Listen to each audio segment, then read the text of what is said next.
स्वागत छ यहाँहरूलाई मेरो घरेलु किचनमा। आज म हजुरहरूलाई विशेष गरेर भेजिटेरियनहरूको लागि अथवा नन भेजको लागि पनि मासुभन्दा एकदमै स्वादिलो बन्ने पड्के च्याउको रेसिपी लिएर आएको छु।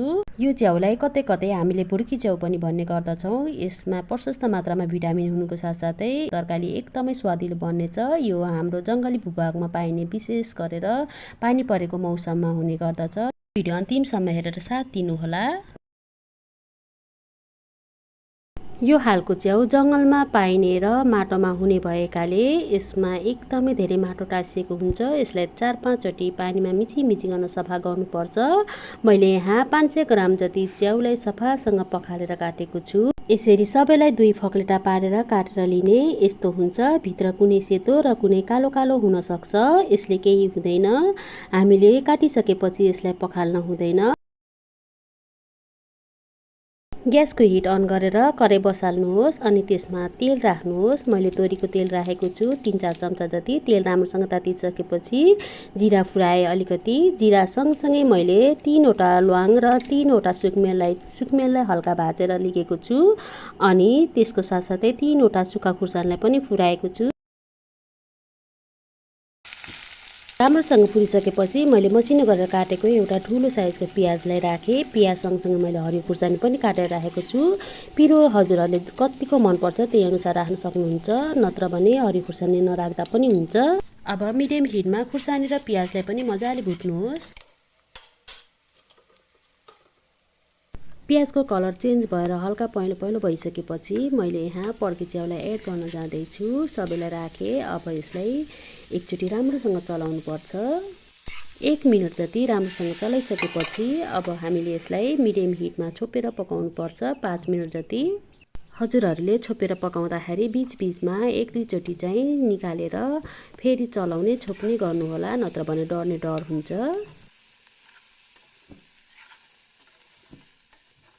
एकैछिन चलाएर थोरै बेसार राख्दैछु। बेसार राखिसकेपछि मैले त्यसमा मसलाहरू राख्न जाँदैछु, जसमा मैले नुन राखेँ आफ्नो स्वाद अनुसार। त्यसै गरेर जिरा धनियाँ पाउडर मिक्स गरेर राखेको छु 1 चम्चा र अलिकति। रातो धुलो खुर्सानी पाउडर राखेँ अलिकति। यो चाहिँ अप्सन हो, हजुरहरूलाई पिरो कतिको मनपर्छ त्यही अनुसार राख्न सक्नुहुन्छ। अब राम्रोसँग मिक्स गरेर चलाउनुहोस्। मसलाहरू राखेर राम्रोसँग चलाइसकेपछि मैले 1 चम्चा जति लसुन अदुवाको पेस्टलाई मिक्स गरेर राखेको छु। अब यसलाई एकचोटि राम्रोसँग चलाएर 1 मिनट जति मिडियम टु लो हिटमा भुट्नुहोस्।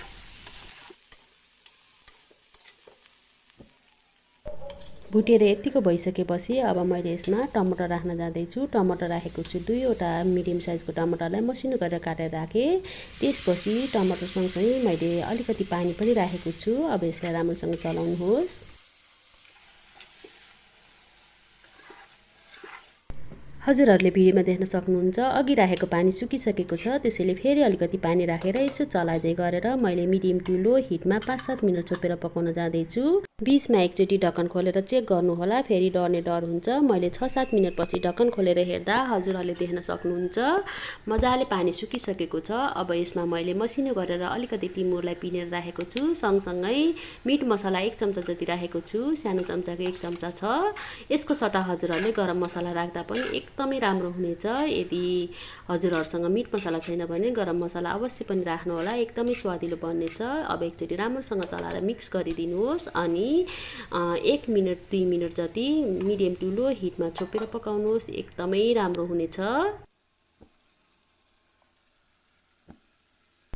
अब भने हाम्रो च्याउ लपक्क भएर पाकिसकेको छ। यो रेडी भइसकेको छ खानको लागि। माथिबाट मसिनो गरेर धनियाँ काटेर राखिदिनुहोस् अनि यसलाई हामीले खानासँग रोटीसँग साथ स्न्याकको रूपमा पनि लिन सकिन्छ। एकदमै स्वादिलो बनेर रेडी भइसकेको छ। यसलाई मैले अब सर्भ गरेर देखाउँदैछु। आजको रेसिपी हजुरहरूलाई कस्तो लाग्यो? यदि मन परेमा अवश्य पनि लाइक, कमेन्ट एन्ड सेयर पनि गरिदिनु होला। साथै मेरो च्यानलमा अहिलेसम्म पनि सब्स्क्राइब गर्नुभएको छैन भने छिटो सब्स्क्राइब गरी नजिकै रहेको बेल आइकन क्लिक गरी अलमा थिचिदिनुहोला। आजको रेसिपी विशेष गरेर भेजिटेरियनहरूको लागि हो अनि यो नन भेजहरूको लागि पनि एकदमै स्वादिलो बनेको छ। मासुभन्दा नि एकदमै स्वादिलो बनेको छ। यही विधिबाट अवश्य पनि बनाएर ट्राई गर्नुहोला। फेरि यस्तै भिडियो लिएर आउनेछु। तबसम्मको लागि have a good day, bye bye.